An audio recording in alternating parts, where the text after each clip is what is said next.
Fantastic. Okay, so welcome everybody. We know that you can hear me now, and so thank you very much for coming along to today's session on choosing university in a course. As I've said, you're not going to be hearing from me for the entire session. You're going to be spending most of the time speaking to our student ambassadors, and so they are going to be answering some questions that you've pre-submitted, as well as any questions that you have and would like to put them into the chat. So I'm going to start with just a really short presentation about kind of our hints and tips of choosing a university and a course. Starting with the facts and figures, so there are over 165 institutions to choose from when it comes to universities, and that's just in the UK, let alone your options internationally, and over 50,000 courses to choose from. That's why we kind of run sessions like these, because we know that it can be quite an overwhelming selection, and we hope that you're going to be able to kind of pick up some tips and tricks about how to best make this choice. Something that I really want to make sure all of my students know when I speak to them is that choosing a university and choosing a course is a very, very personal thing. Just because your sibling or your cousins or your friends have chosen a specific course or university, that does not mean that that course or university is right for you. It does not, as well, that also means that just because your parents may want you to choose a specific course or university, that may not be right for you as well. Of course, it's really great to get input from members of your family and your friends and people that you trust through this process. But the most important thing is that you're choosing the university and the course that is right for you. So you should know that when you get to your UCAS application, you're going to have a maximum of 5 university and course choices. So that is 5 course choices in total, and those choices can be at different institutions, or they can include multiple courses at the same institution. We've given an example here. Obviously, it includes Royal Holloway as the options, but you can see option 1, the student has chosen 5 history courses at 5 different universities, and that's usually one of the most common routes that people decide to do. Option 2, however, the student has chosen courses that are closely related, for example, history, ancient history and classics, all at Royal Holloway. Clearly they're keen to come to us. And then a couple of other options at different universities. You can do either of these options. You can do, if you really, really wanted to, you could pick 5 different courses at one university, or you can do kind of the more standard way and pick 5 options of different courses, the same course at different universities. So it really is up to you. But just so you know, you're going to have to narrow it down to 5. And of course, in the end, you're going to have to narrow it down to 1 choice, because you'll probably only be able to go to 1 at the same time. Just something to know in terms of choosing different courses, when you apply through UCAS, you will be asked to write a personal statement. When you write your personal statement, you will have to make sure that you write about your interest in the course. And now this might seem obvious and easy. However, if you've chosen 5 courses as your choices that are very, very different, you're going to have a really tough time convincing the people reading them that you are genuinely interested in 5 completely different subjects. For example, if you love film, but then you also have a passion for chemistry, but then you also think you might want to do fine art, and so you pick all of these 5 very different courses, you're going to have to convince the person that's reading your personal statement that you are able to study and that you're interested in all of the different topics. So the choices that you make are going to have to be somewhat related in terms of courses, because you only get 1 personal statement for your whole application.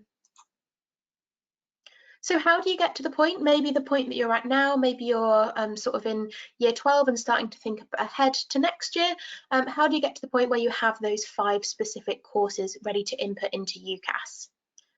Well, we can kind of narrow it down to a 3-step process. The first step would be reflection, the next step would be research, and your last step would be shortlist. But keep in mind that this isn't necessarily a really linear process. It may be something that you do kind of go back and forth between. You may shortlist to, I don't know, 15 or 20 courses on universities and have to go back to reflection to kind of help narrow that down again, and have to go back to research, and it goes on and on and on. And really this process will keep going until you probably make the final decision and go to your university after you get your results. Although even then you may change your mind. So this is definitely very much an ongoing process.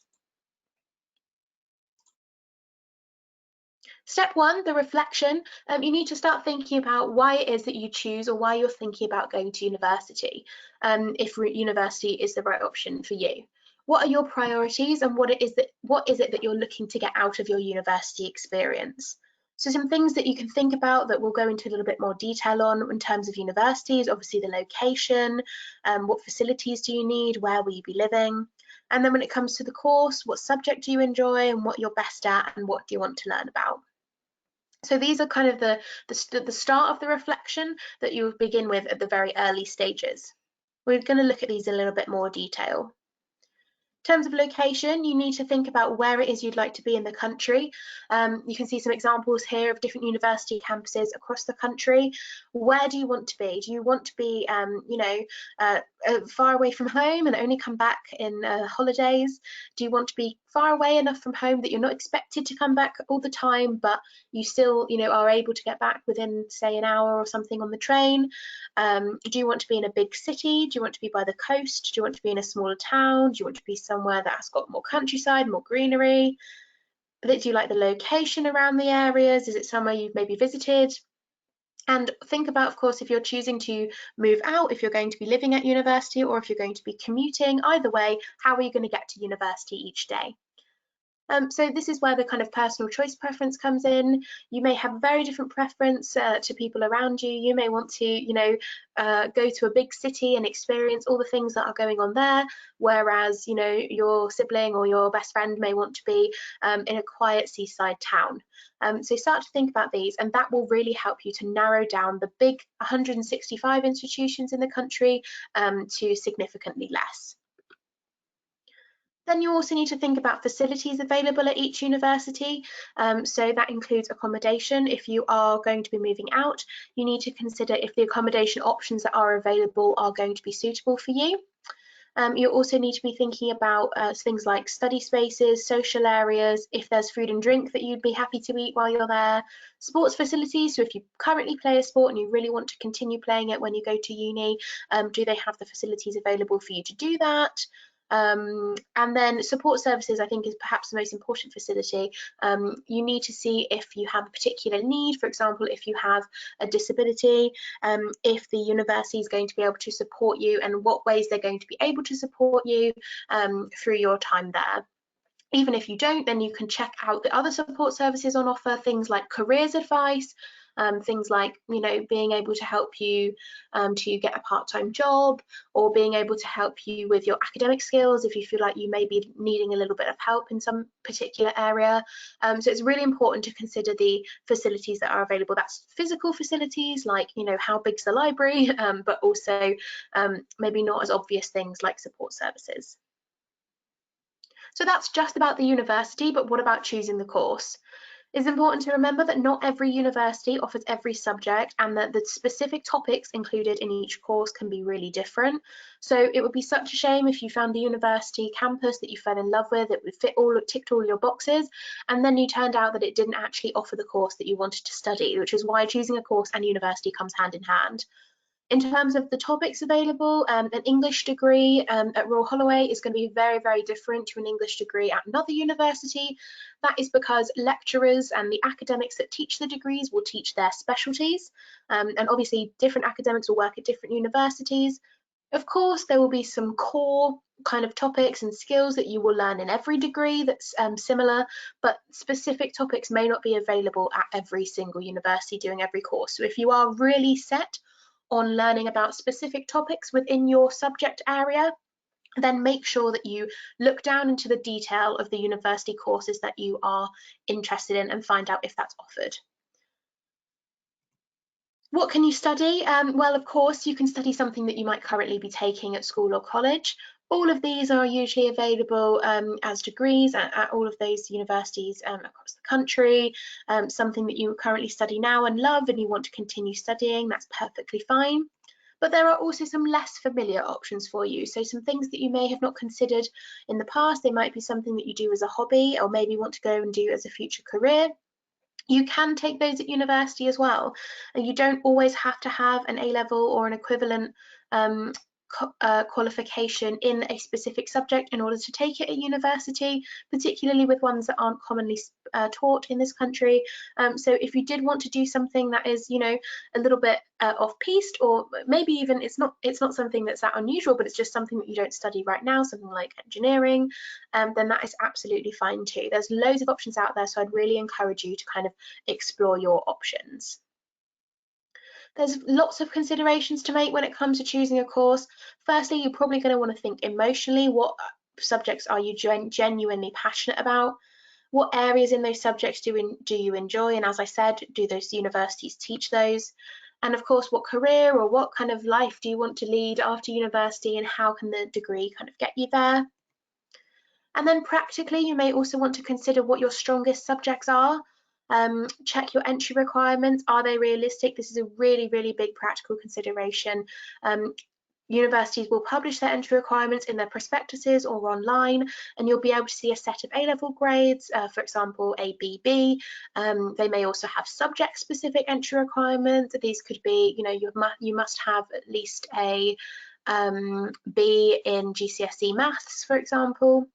So pay attention to the entry requirements so that you know if it's actually realistic, especially if it's something that you've done an exam for in the past, for example, GCSE marks that you already have now, and therefore, you can't really change them, as opposed to A-levels where you may have time to kind of up your grade or up your grade prediction. So definitely check those out. And then consider, when we talked about careers, if the option that you are looking for, the degree that you're looking at, needs to be accredited. For example, if you're looking into law careers, you may want to do a specific type of degree, like an LLB, that you can then use to become a solicitor in the future. And as well as those emotional and practical considerations, there's also further considerations. Think about how long you want to be at university for. Do you want to extend your standard 3-year undergraduate degree by doing things like an integrated master's? Do you want to do something like studying abroad or working in industry for a year? These are all options. They may not be available at every uni, so pay attention when you're looking at your courses. And then, of course, mostly I've mentioned just one subject, but there is usually the chance to study two. You can study joint honours degrees where you study two subjects at 50-50 each, or some universities offer a chance to do a major and minor programme where it's 75%, 25%. I know Royal Holloway does offer that in a number of subjects, and quite a few other universities offer that as well. So I mentioned the reflection stage, and I gave you lots of different things that you can reflect upon. Now let's talk about research. How do you actually get to the point where you are ready to shortlist universities? Well, by doing different types of research. Prospectuses are fantastic forms of research. They're basically brochures of all the courses that are available, and each university publishes one. You can get them physical copies sent out to you in the post, or you can look at the digital copies online. Same thing with prospectuses, obviously university websites, they have lots of information for you about the courses options that are there. Open days and taster days are fantastic ways to research universities and to understand a little bit more about each of them. I'm going to talk about that in a little bit more detail. League tables, student reviews, and other online resources also play a really big part in your university research and can really help you to narrow them down into the ones that you are particularly interested in. A small note on league tables: there's 3 main league tables in the UK, as well as world rankings. Every league table ranks universities by different things, so use them to inform your research, but it's about what's right for you. They may not be the be all and end all. Note that, most league tables are often really closely bunched together, so there might not be too much of a difference between universities that are ranked 10 places apart. And you can also check out subject-specific league tables. So you can, for example, look up the subject rankings for universities that teach creative writing, and you can see where different universities go in that specific subject league table, as opposed to a more general one. I definitely recommend you to check out the type of data that league tables are actually looking at, because sometimes it can be things such as general university research funding or research output, which may or may not actually affect your studies as an undergraduate there. So definitely you can use them, but they're not the be all and end all. There's so many fantastic websites that can help you out with your hunt for universities. The Discover Uni page is great. The Uni Guide, which used to be Which Universities, I believe, Unistats, Push, and the Student Room all have really fantastic ways to compare university courses. So if you haven't already checked them out, I definitely recommend them. Of course, you can also use things like YouTube and social media accounts.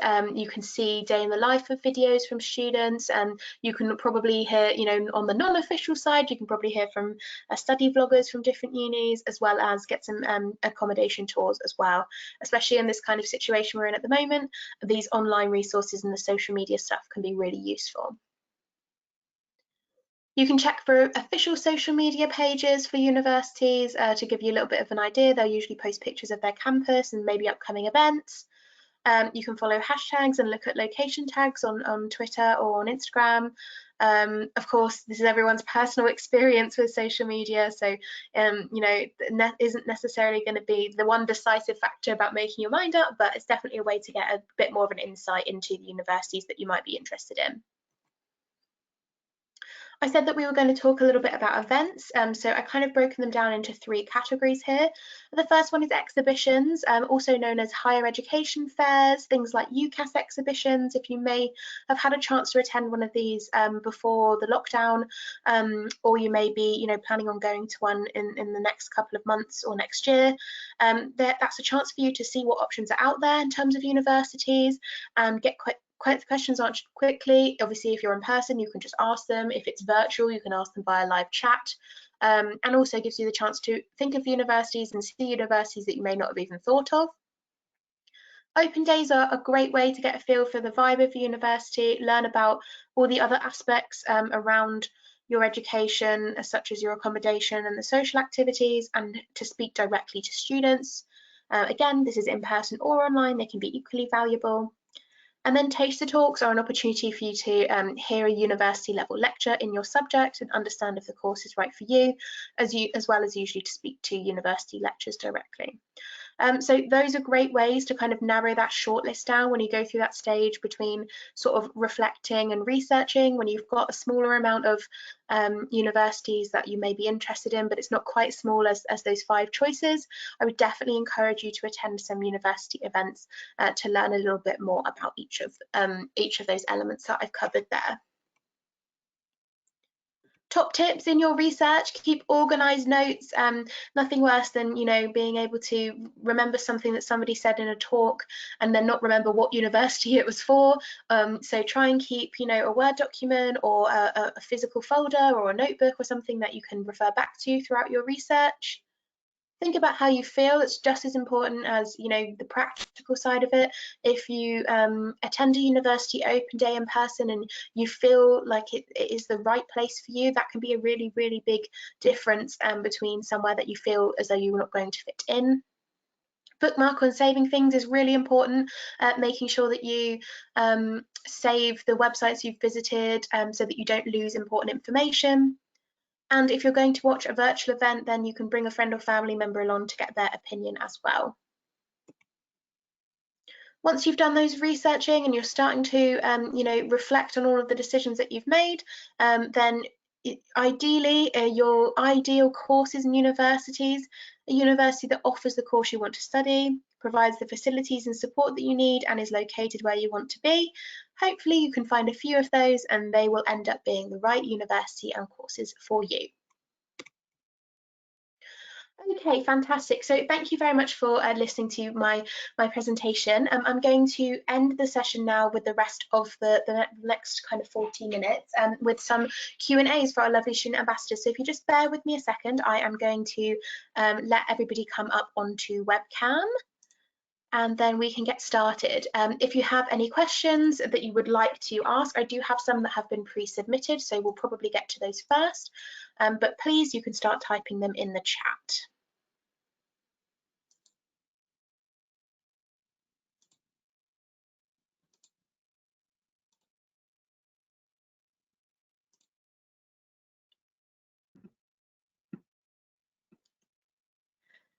Okay, fantastic. Hopefully you guys can see us all, and let me just get the the chat up so I can see your questions. Okay, so before we start going through the questions, let me ask you guys to introduce yourselves. So I'll pass to Daisy first. Hello, I'm Daisy, and I am a medical biochemistry student in second year. Fantastic. And Josh? Yeah, hi, I'm Josh. I'm a second year as well, and I do politics and international relations. Great. Okay, so we've got two quite different courses there, but both in second year, so you've both had, you know, a few years, I guess, to get to grips with your subject. So let's start with kind of a obvious question, I suppose. What made you choose your particular course? Let's go to Daisy first. So when I was in my A-levels, I was always quite sure that I wanted to do something that's bioscience related, because in my A-level, I did maths, chemistry, and biology as my three subjects, and I also did an EPQ, which is kind of related to autism and something around psychology. So at that time, when I was in high school, I did kind of have an idea in my mind that I want to do either medicine, psychology, or just biosciences. And eventually I did some research about this uni. They offer bioscience. They offer actually quite a great variety of modules in the degree. And I kind of was really interested in the whole fusion, the whole combination of biology, chemistry, and it's kind of medical related as well. That's why I decided to choose this. Yeah, and with me, I always knew I wanted to do something vaguely political, just because it's kind of my main interest. Originally, I actually did a course that combined politics with French, because I quite liked the idea of combining and having like a joint honours degree. I think around 6 weeks in, I actually ended up swapping the French out for international relations, because I thought it fit what I wanted to do a bit more, and the uni was really helpful with that actually. So it just goes to show, even if you don't get it right the first time, Royal Holloway especially is actually really helpful in helping you find, you know, what you want to do, and that's how I got my course.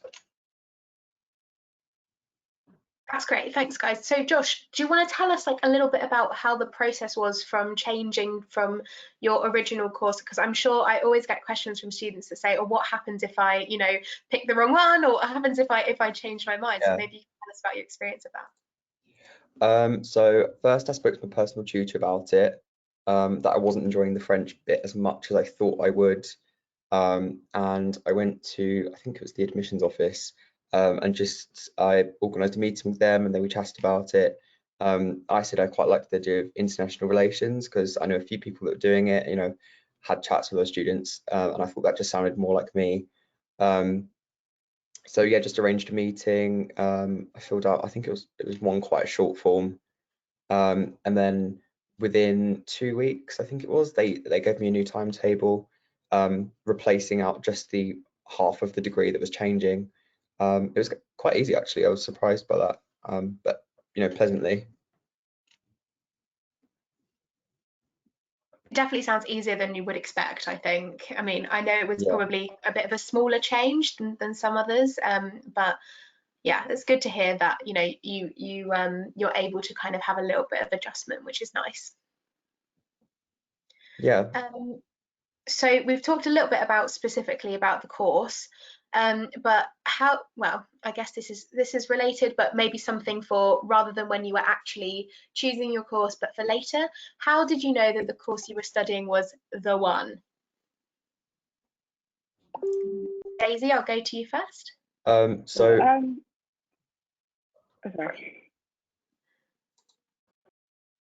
Should I go first? Yeah, sure. So actually, when I was doing my research, I knew that I wanted to do something biosciences related. So I found a department first, and I did actually ring them. I did actually phone call the department asking what courses do you actually offer, and they did kind of tell me a lot of different things like biomed, biochemistry, just biology, or zoology, everything. And I actually asked them specific questions, as in, like, what are the differences?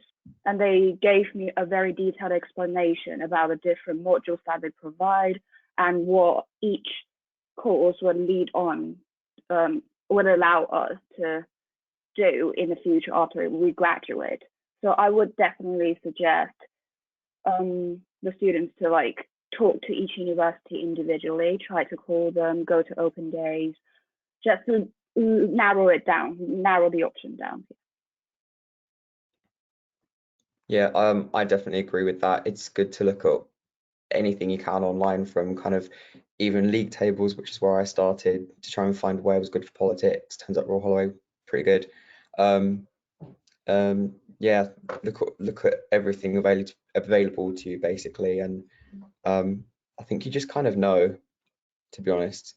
I think you just get a feeling that, yeah, this is the course that I want to do.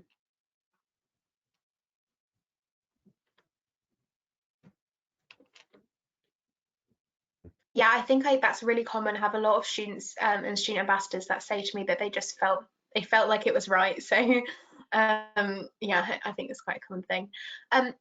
In terms of, you're talking about narrowing it down, is there any particular method that you would recommend? Did you guys, I don't know, create like a spreadsheet or a notebook, or how did you physically keep track of your choices and your decisions when you were choosing? Daisy? Actually, when I was in high school, I did go online, and they had some software that would allow us to compare and contrast with like different courses in different uni. So some people would care more about the ranking, some other people would care about the quality, the teaching quality of the specific courses and everything. I think you can definitely go online, and there will be. Oh, and also I just kind of go online and just ask, like, search for the reviews as well from the students, the current students, and they just really allowed me to have a clear logic in my mind. And yeah, that was basically how I managed to narrow it down. So probably, I don't know if this was the exact one, Daisy, but there's probably something like Unifrog or something similar that a lot of students might like have that, experience. Yeah, they can help you to keep track and stuff. So yeah, they Yeah. can be useful. That if your school has them, they're probably really asking you to get started on them and use them quick. But I'm glad you found it useful. Josh, anything to add?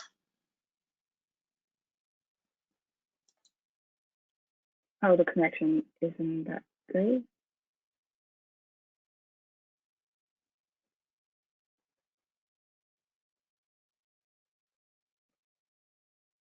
Is Josh muted? I think it's some technical issue. I think he's muted. It's okay. So it sometimes it can be really slow to get on and off mute. So. There you go. Oh, there we go. I'm really sorry. I do apologise. My internet dropped, so I actually didn't catch the question. That's okay. If you could No repeat worries. that, great.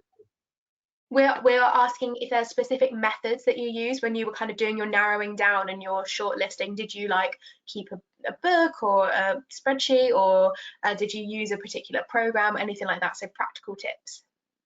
Okay. So I actually just used the iPhone Notes app.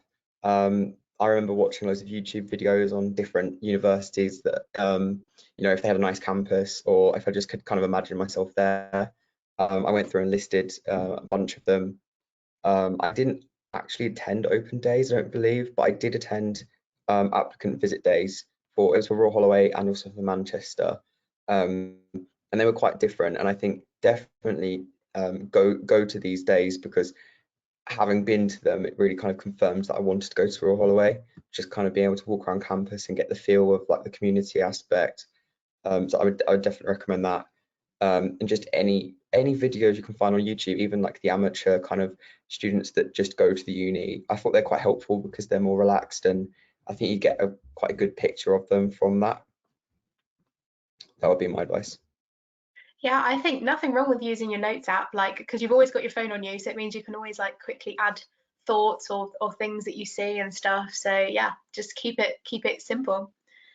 Okay, I have Yeah, a few exactly. questions here that are in the chat that I think maybe I'm a better place to answer, and then I'll come back to you guys. So we have a question that says, how much do your GCSEs affect the chance of you getting an offer? I get it, it can be quite confusing because you know the main focus is usually on your A levels or equivalent, but most universities will be asking for GCSE grades between A star and C or 9 to 4. Including your maths and English, and that's what we ask for at Royal Holloway, and that's pretty standard. And then there may be some GCSE specific requirements for particular courses. So for example, our economics courses requires GCSE maths with a grade 7. So just kind of an FYI, there may be specific subject course requirements, but more generally, it's not necessarily going to be the kind of make or break between you getting an offer. If you reach that first set of having at least 5 between A star and C, then you should be fine, and your offer will be mostly based on your A-level grades. I hope that answers your question. And then secondly, it says, to what extent does an A star in your EPQ lower the required entry grades?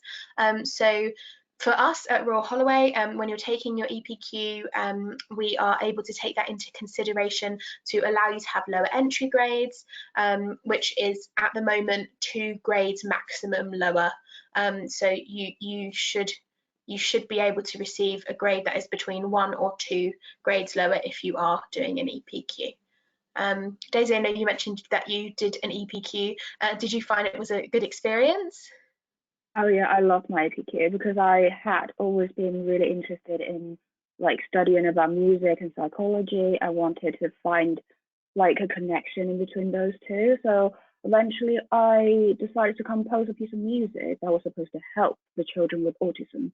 That was just like a kind of topic that I was interested in, but somehow it came out to be really helpful with my degree right now. And also when I applied for the university right here, they actually did take my APQ in consider. Eventually I managed to get an A or A star for my APQ. And that actually did help a lot. Saved me a lot of time as well for year 13, yeah. Yeah, that's awesome. It's like a real life example, a real life answer to your question. So great. Okay, so I've had another pre-submitted question here that says, what were you most nervous about before starting university? And then if you have any tips on trying to like relax or kind of calm that nervousness, what would you do to kind of help you feel better? I'll go to Josh first. Yeah. For me, the thing I was most nervous about was finding kind of friends that were good friends that, you know, that were just as good, if not better than my sixth form friends. You know, I think the best thing you can do if you have the same worry is sign up for as many societies as you have vague interest in. Even if you go to just one event or 2 events, I think it's really good to kind of find lots of different kinds of people you might and keep your options open, you know. So like you might just bump into someone you can end up being speak to. I mean, that's the case for me. So it's worth it. Every opportunity to make a friend, take it, especially in Freshers Week when everyone is in the same boat. Everyone is far more open to making friends in that week, especially. So I would say definitely take advantage of that, and that would be my advice on that. Yeah, so I think my connection isn't my connection. Okay. So before I came to uni, my story was kind of interesting. So first of all I went online. I went on Facebook trying to find a group chat in the university. So our university actually had a massive group chat for freshers. And then I kind of just like posted online asking if anyone else is in my department or doing my same course, or anyone else is also going to the same hall, because I was in Kingswood Hall, which was like away from campus as well. So eventually we had like a whole WhatsApp group chat where we could just meet up for special occasions, for fresher events and everything. That's how I made friends with quite a lot of people as well. Yeah.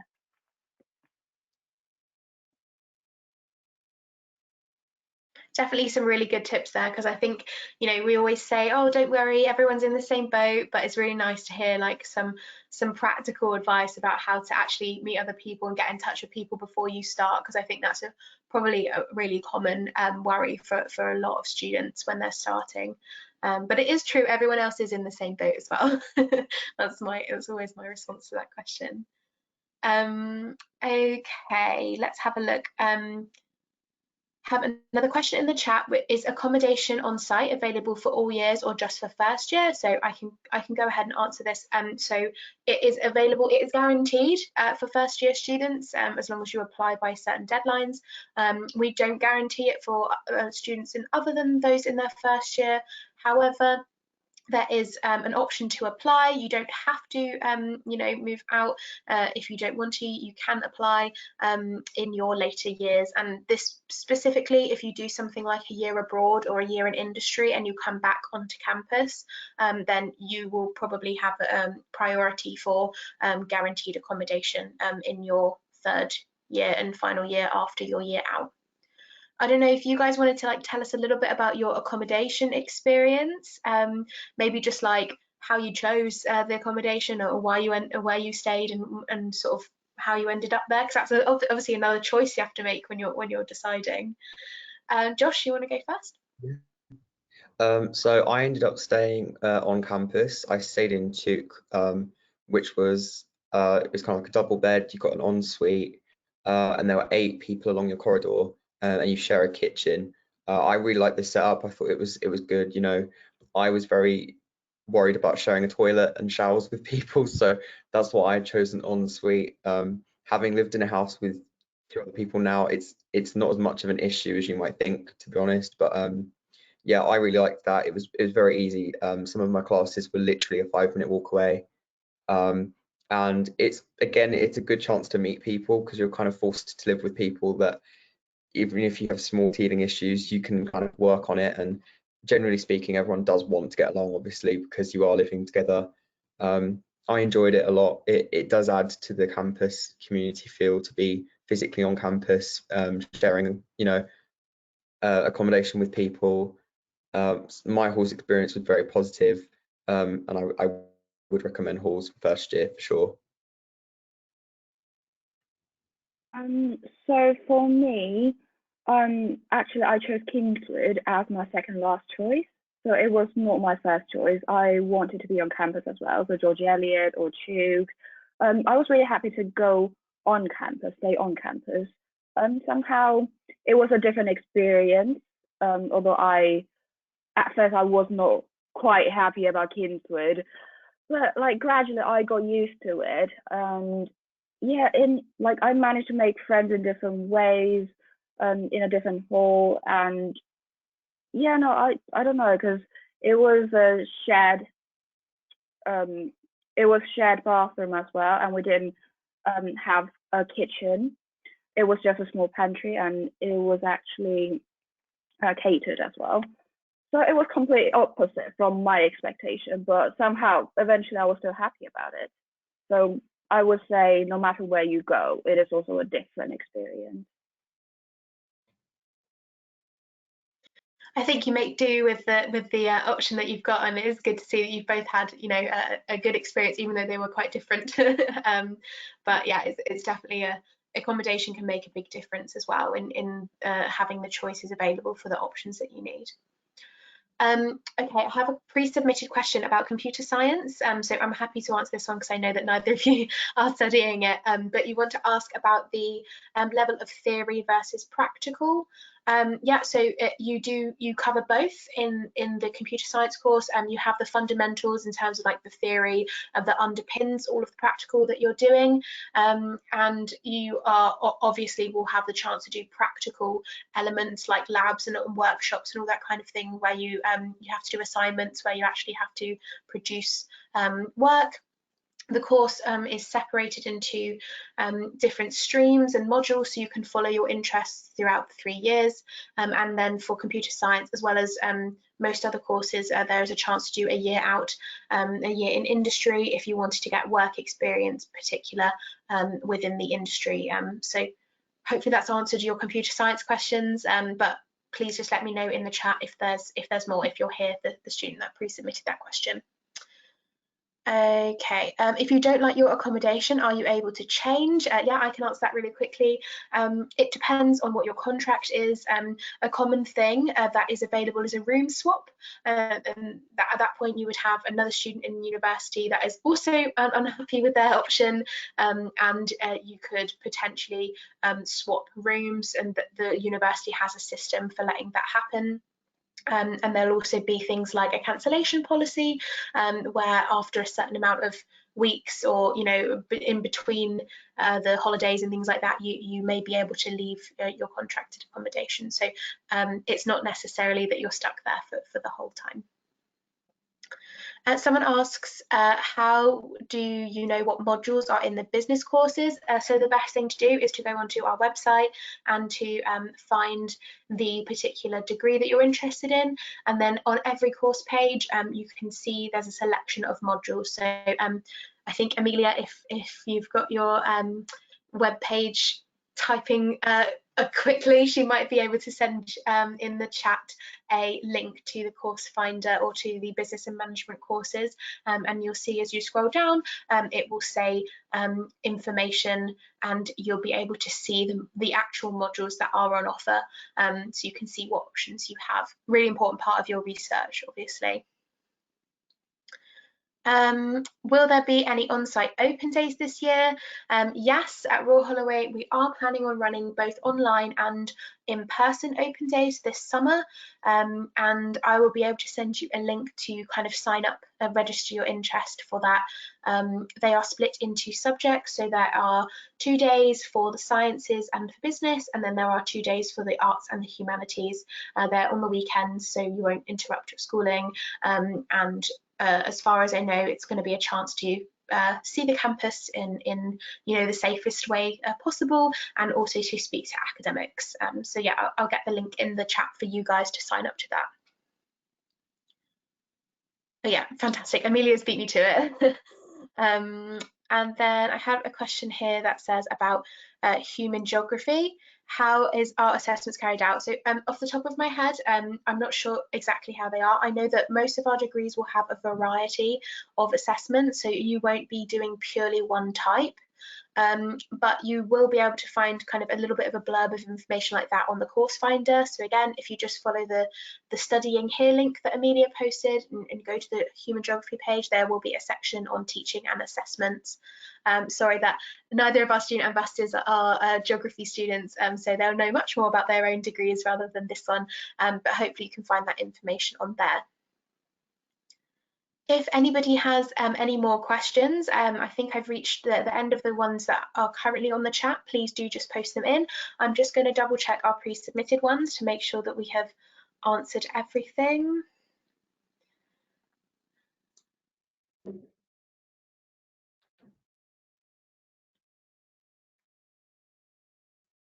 Okay, so we've already kind of talked about how you kept track of your choices and why you chose that particular course, but what did you specifically use to narrow your choices down? Was there anything that were you really interested in certain statistics, or was it about the modules, or was it about, I know, something else, the university facilities or something? What was important to you specifically when you were narrowing down those choices?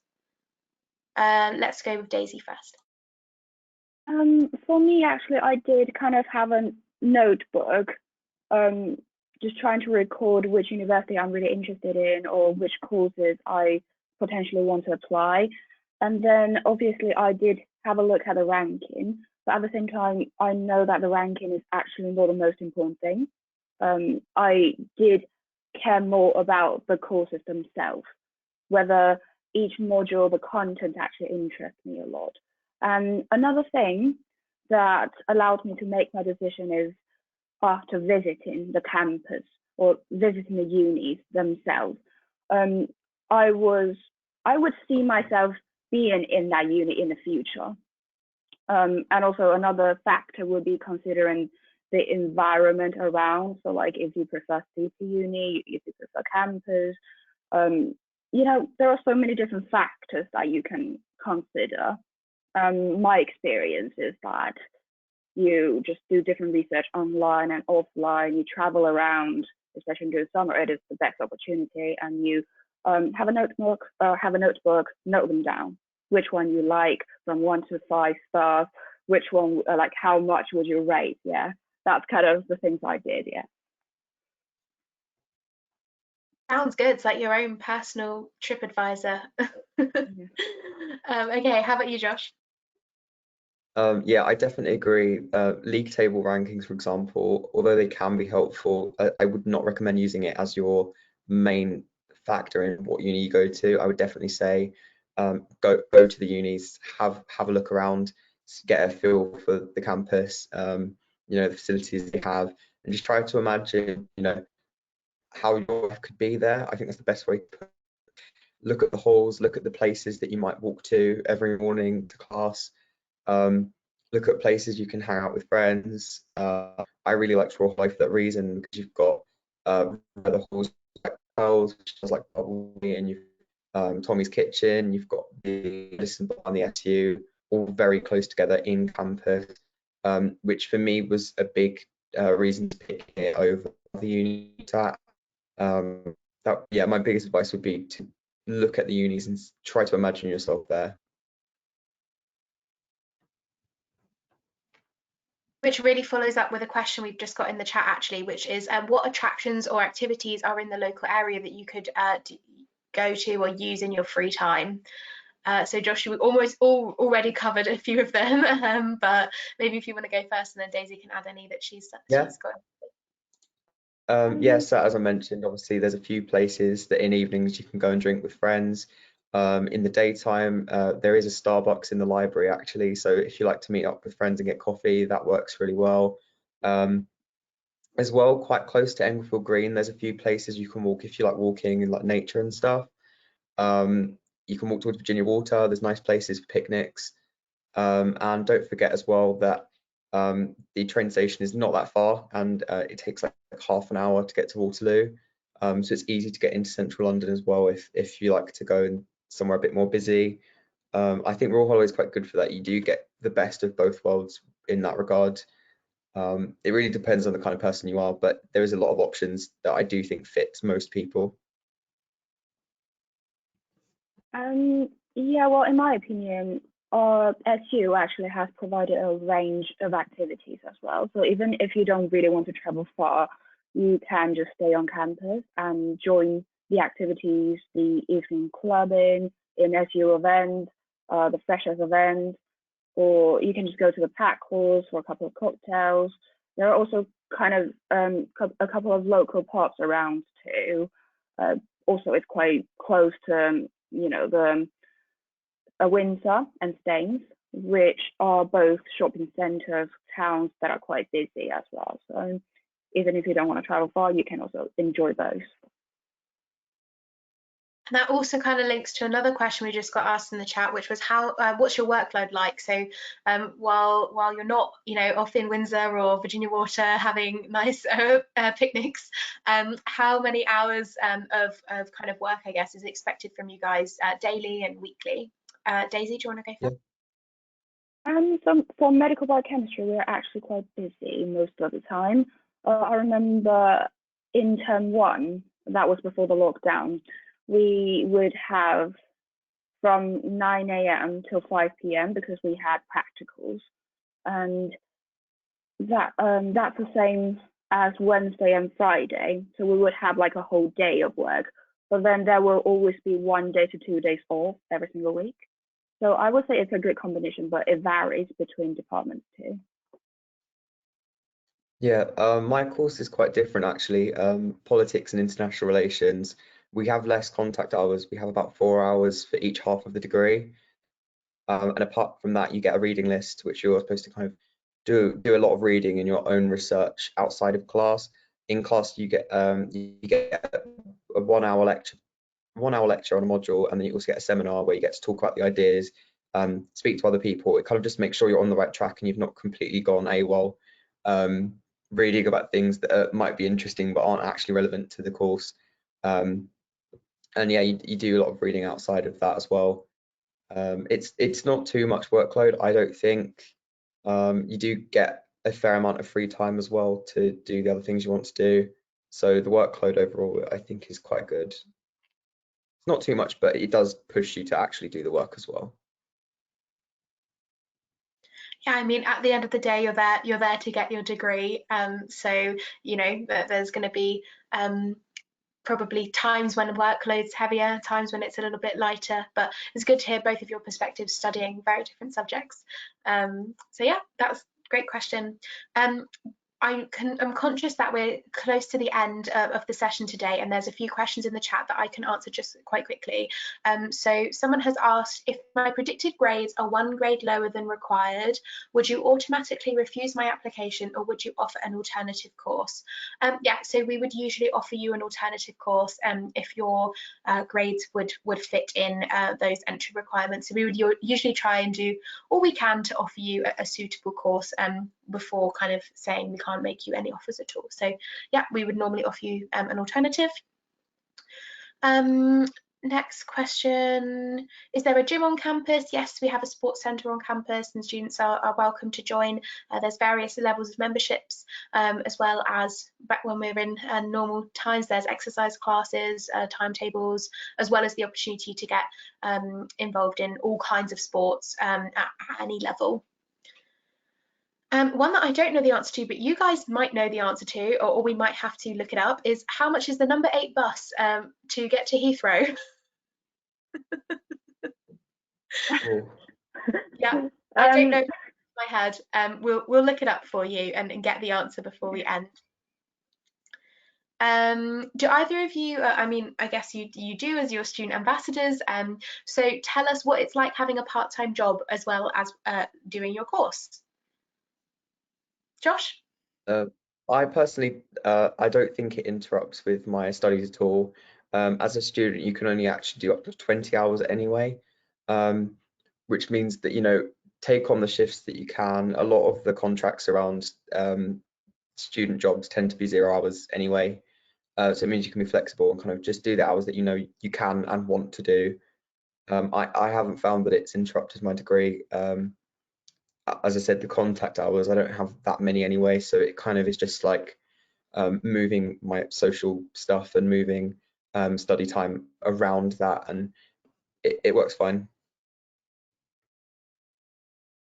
To me, I feel like it's just some extra curriculum that I can develop, and also I actually have joined volunteering as well, outside my academic work. So I don't really see it as a part-time job.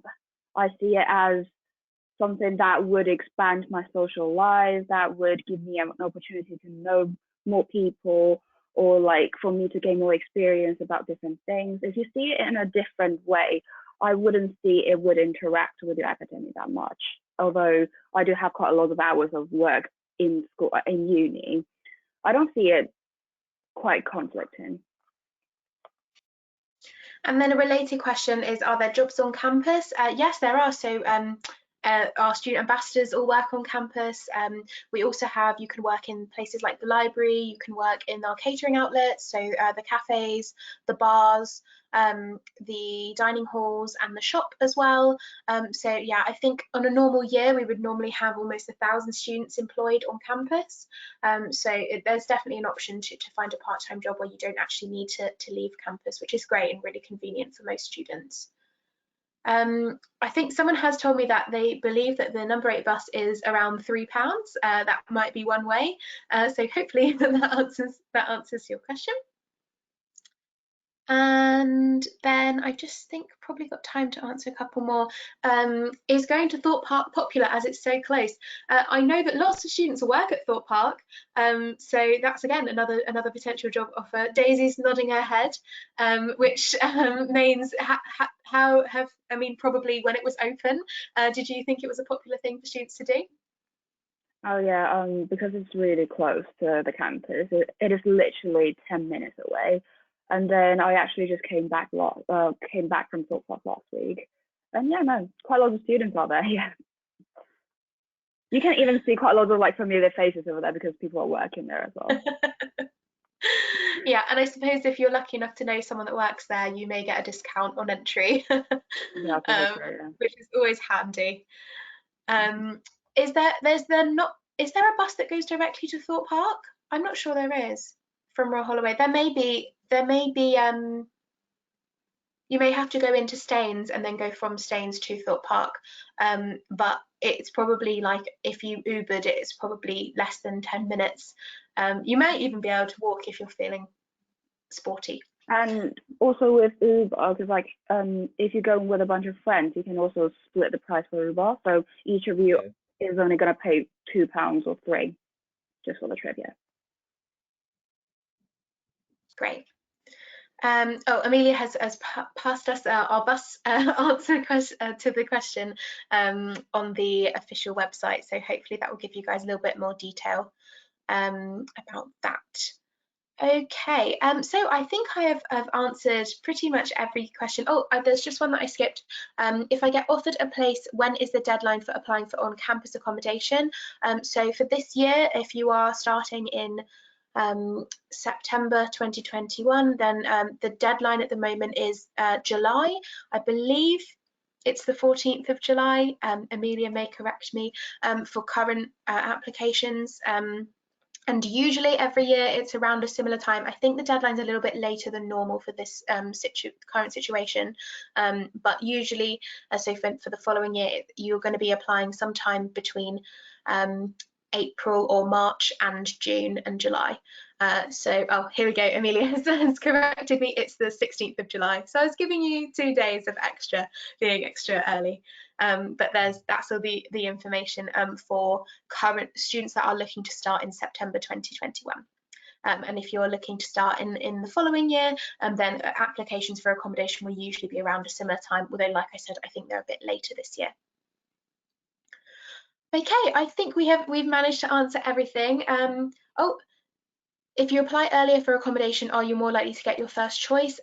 No, so it's not like a first come, first serve. As long as you apply before the deadline, then all of your choices will be taken into account equally with all other students, and then you will be assigned your accommodation. With the aim is to give students, you know, their highest choice most commonly, but applying, you know, on day one versus on the last day of the deadline unfortunately doesn't mean that you're more likely to get your first choice. It just means you have to apply before the deadline in order to get a guaranteed place.